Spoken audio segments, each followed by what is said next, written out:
On a cold Saturday night in mid-December, Sammy and his family and hundreds of other refugees arrived by jet in Montreal at one of the 2 refugee-designated gates at the airport. Exhausted and excited, they shuffled off the plane into the lines for border security. Sammy watched, unable to understand, while Riham conversed with the agents in French and helped them confirm their identities, issue interim health cards and social insurance numbers, and permanent resident status. From security, they moved to health checks, and then onto a bus for a short ride to the Welcome Center. At the Welcome Center, they lined up to receive parkas, snowsuits for the children, hats and snow boots, children's books, a DVD of short Canadian films, and a copy of the Charter of Rights and Freedoms.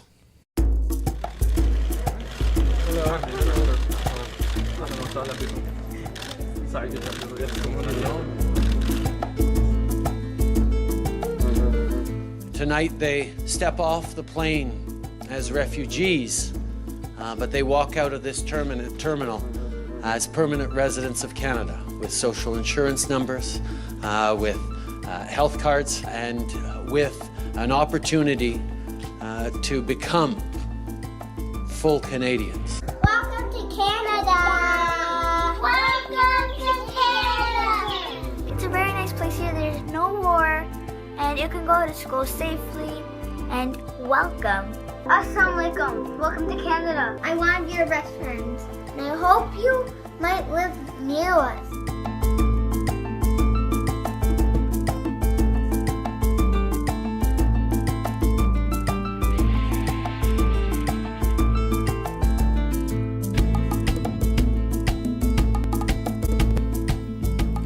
From the Welcome Center, the exhausted family and their fellow Syrians were taken to a hotel to stay the night. The next day, they were taken to temporary housing until they could find their own place to live and jobs to sustain them. Riham found work in a language school, but she struggled to find affordable childcare for Noor during the day while she was working and Sammy was studying French. Although she was on a waiting list for a subsidized spot in a CPE, or family-based daycare, she was unsure of how to find a safe and affordable solution for her daughter right away. The best temporary solution was to keep Noor with Sammy until she found a permanent solution for her daughter. Deep inside, Riham knew that putting Noor into a CPE was the route to integration and would allow Sammy to spend time learning French and find work. Tariq and Rasha adapted very well to their new lives in Canada, making many friends and picking up the French language relatively quickly with the help of supportive teachers and classmates. However, Amat found the cultural transition difficult. He and Rasha were at the same high school, and he resented her tendency to adopt Canadian customs and abandon the Syrian roots that their grandfather Hayyan had urged them to hold dear. Amat and Rasha clashed over Rasha's new clothing styles and interactions with boys. Even Sammy and Riham nervously debated Rasha's increasingly rebellious behavior and wondered what to do. Like many teenagers, Amat spent his time on his phone. He wanted to know about Canada and what Canadians thought of him. He explored online newspaper articles and Twitter and Facebook, searching for articles and comments from Canadians about the Syrian refugees. He found comments like, "No Syrian rapists and terrorists in Canada. Stop this madness now." Or, "I'm not against helping the unfortunate, but these Muslims are like the plague. Treat them as such." Or, "Canadians first, Muslims never." He read the negative comments over and over and couldn't understand why his parents had begged the Canadian visa officer to bring them to Canada when Canadians seemed to hate Syrian refugees and call them the scum of the earth. How was he supposed to share a classroom with these Canadians when they probably hated him and wished he and his family had been killed in Syria? Meanwhile, Riham taught Sammy a handful of basic French to help him navigate the city with Noor. She showed him how to buy tickets for the metro and find his way back home. Sammy limped along the streets, bundled in his parka, and breathing the frigid air.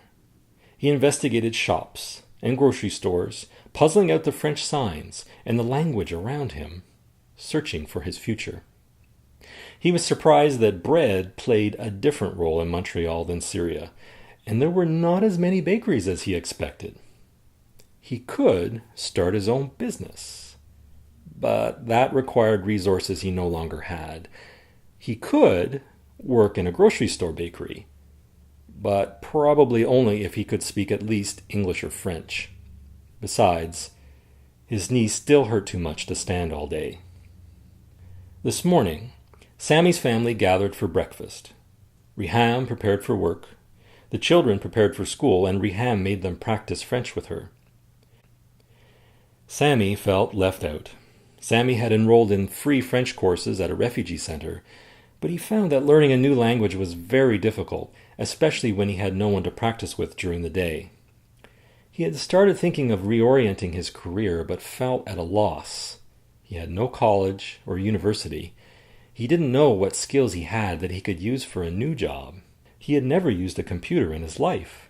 Riham had done the accounting and computer work for him back in Damas. He watched his wife and children and felt a bittersweet sadness, knowing there was no way of going back. But then Amat opened a battered laptop computer and gathered Riham and Sammy and his brothers and sisters to Skype with Zinat and other family and friends still waiting in Lebanon. On the screen, they first saw one of the volunteers in the refugee camp helping Zinat with Skype, and then Sammy saw Zinat's smiling face. For Sammy, these precious moments let him drift back to a world where he was among family and friends, speaking a language he knew.